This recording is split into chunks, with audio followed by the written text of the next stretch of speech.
जो हथियार थे वो पुलिस के हाथों में थे। किसी भी आम नागरिक के हाथ में कोई हथियार की वीडियो अभी तक नहीं आई है।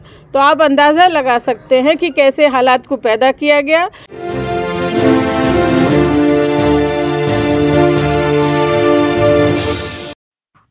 संभल हिंसा पर सियासत जारी है। समाजवादी पार्टी के 15 सदस्यीय प्रतिनिधिमंडल आज संभल जाना चाह रहे थे, लेकिन पुलिस प्रशासन ने इसकी इजाजत नहीं दी। वहीं समाजवादी पार्टी की सांसद रुचिवीरा के मुरादाबाद के सिविल लाइन स्थित एसटी पॉल के सामने आवास के बाहर पुलिस का पहरा है। सांसद सपा के 15 सदस्यीय प्रतिनिधिमंडल में शामिल हैं, लेकिन पुलिस उन्हें संभल जाने नहीं दे रही। वहीं सांसद रुचिवीरा ने कहा कि यह सरकार की दमनकारी नीति है। City magistrate, CO civil line और civil inspector police line force के साथ सपा सांसद के घर मौजूद है। बता दें कि संभल में हिंसा के बाद से धारा 163 लागू है।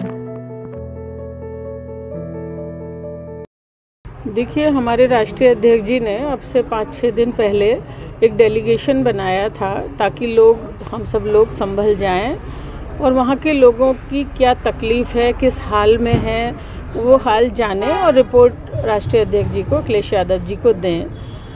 जो इस डेलीगेशन को लीड कर रहे हैं माता प्रसाद पांडे जी, उन्होंने 4 दिन पहले बात की डीजीपी साहब से। तो उन्होंने ये कहा कि आप 3 दिन रुक जाइए, उसके बाद चले जाइए। तो कल हम लोगों को सूचना मिली, माता प्रसाद पांडे जी ने हमें ये बताया, क्योंकि 3 दिन बीत चुके हैं, अब हम लोग सब कल संभल जाएंगे और हमारा प्रोग्राम वहाँ 2 बजे पहुँचने का है। हम भी यहाँ अपने कुछ साथियों का इंतज़ार कर रहे हैं।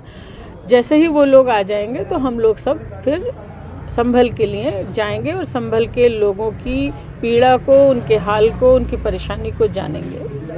अब तक क्यों ना कोई संपर्क नहीं हो पाया आपका, उसकी क्या वजह रही वहाँ के लोग? भाई, हम लोग हर निरंतर प्रयास कर रहे हैं। जैसे कि अधिकारियों से भी बात चल रही थी और उसके अलावा परसों भी मैं यहाँ से जाने का मैंने प्रयास किया, तब भी पुलिस ने इसी तरह का रवैया किया। ये बिल्कुल जो लोकतंत्र है उसकी हत्या है, पुलिस की मनमानी है बिल्कुल। मतलब इस तरह से अगर ये मुस्तैदी इन्होंने यहाँ ना दिखा के, ये मुस्तैदी अगर इन्होंने संभल में दिखाई होती तो नौबत ये नहीं आती और 5 घर के जिनके बेटे या जिनके पति की हत्या की गई है वो न होती। अब ऐसे में डेलीगेशन में सांसद संभल का भी नाम शामिल है और वो उसी बवाल में मुकदमे में भी नेम्ड है। क्या वो आपके साथ जाएंगे? बात हुई है, उनका अभी फ़ोन आया था, बिल्कुल जाएंगे, वो भी रास्ते में ही है। और दूसरी बात ये, उनका नाम आना ही एक प्रश्न चिन्ह है। जो व्यक्ति मौके पर नहीं था, ज़िले में नहीं था और प्रदेश में नहीं था, उसके ऊपर इस तरह से झूठी FIR लिखवाई गई एक जनप्रतिनिधि के ऊपर, जिसको कि लाखों लोग चुनते हैं। तो इस बात का अंदाज़ा लगाया जा सकता है कि पुलिस प्रशासन की, सरकार की क्या नियत है, ये जाहिर होती है और एक ये सरकार के ऊपर बहुत बड़ा सवाल है। इसमें सपा के विधायक संभल से नवाब इकबाल, उनके बेटे सुहेल इकबाल को नामजद किया गया है। हाँ, तो ये देखिए मनमानी है। तो भाई उनकी लाठी उनकी भैंस हो रही है, मारेंगे भी, रोने भी नहीं देंगे, रक्षा की भक्षक का काम करेंगे।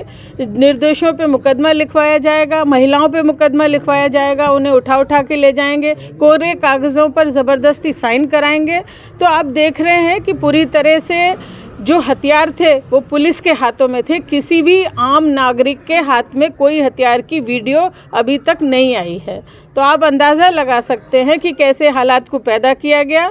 आपने देखा होगा कि एक बार सर्वे हो गया आनन फानन में, फिर उसके बाद दोबारा सर्वे के लिए जब गए हैं तो पुलिस की कस्टडी में, पुलिस की देखभाल में लोग नारे लगाते हुए गए हैं। अगर पुलिस ने वहाँ मुस्तैदी दिखाई होती तो 5 लोगों की जान न जाती और सैकड़ों लोग घायल न होते। सपा अभी तक केवल जानकारी करने तक ही स्टेप हुई है, इसके आगे की कोई रणनीति बनाई गई है? देखिए, सरकार बराबर मांग कर रही है, समाजवादी पार्टी के नेता बराबर मांग कर रहे हैं कि जो वर्तमान में सुप्रीम कोर्ट के जज हों, एक आयोग बने, उनकी देखरेख में, उनकी निगरानी में जांच हो और दूध का दूध और पानी का पानी हो।